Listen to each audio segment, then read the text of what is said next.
కూటమి ప్రభుత్వం పనితీరు పథకాలు ఇస్తున్నారు కానీ ఎలా ఉంది? పథకాలు వచ్చిన వాళ్ళకి బాగానే ఉంది, రాని వాళ్ళకి ఏం లేదు. అది దేనికి వస్తున్నాయో అది రావట్లేదు, తెలియట్లేదు. సీఎం గారు కూడా అన్నమాట పథకాలు ఇంప్లిమెంట్ చేయడానికి కొంత టైం పడుతుంది, రాష్ట్ర ప్రజలు ఖాళీగా ఉంది అన్నారు. అవును, మీరేమంటారు? పబ్లిక్ బాగుంది, చేస్తాం, బాగానే చేస్తున్నారు. అది కాకపోతే జనాలకి ఓపికగా ఉండాలా, నిగ్రహంగా ఉండాలా. పథకాలన్నీ వస్తాయి నెమ్మదిగా అయినా కానీ, అది రాకుండా ఉండవు. అది నెక్స్ట్ కూడా ఆయనకే ఇప్పుడు అమరావతిని డబల్ చేస్తున్నారు, మళ్ళీ 44,000 ఎకరాలు సమీకరణ చేస్తున్నారు. బాగుంటుంది. ఇది మా పిల్లలు హైదరాబాద్లో చేస్తారు. ఇప్పుడు అక్కడ దాకా వెళ్ళే పని ఉండదు, ఇక్కడే చేసుకుంటాం. ఇక్కడే కంపెనీలు వస్తాయి, ఇక్కడే చేసుకుంటారు. బాగుంటుంది, మాకు అదే కావాలి. కళ్ళం నీళ్ళు వస్తున్నాయి, అడిగావు కదా. అది మాకు కూటమి ప్రభుత్వం బాగుంది.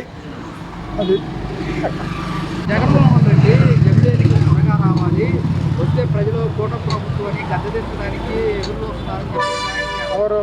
జగన్మోహన్ రెడ్డి ఆయన వస్తాడా ఈసారి? జమిలీ ఎన్నికలు వస్తే వైసీపీ పార్టీ అధికారం. ఎమ్మెల్యే ఎన్నికలు వచ్చినా ఏ ఎన్నికలు వచ్చినా ఆయన వచ్చే ప్రసక్తే లేదండి. సీట్లు అయితే వస్తాయి, కొన్ని సీట్లు వస్తాయి. ఇప్పుడు 11 సీట్లతో అయిపోయింది, రేపు ఇంకొక 10 సీట్లు పెరుగుతాయేమో, అంతే తప్ప ముఖ్యమంత్రి అయ్యే ఛాన్స్ లేదు. రాబోడు. జమిలీ ఎన్నికలు కనుక వస్తే కూటమి ప్రభుత్వాన్ని గద్దెదించడానికి వస్తున్నారు, మేము ఇచ్చిన పథకాలే ప్రజలు ఇంకా గుర్తు పెట్టుకున్నారని చెప్పేసి జగన్మోహన్ రెడ్డి అంటున్నారు. ఎవరు? జగన్మోహన్ ఏమన్నాడు? పథకాలు ఏం చేశాడు? పథకాలు పెట్టాడు, చేశాడు.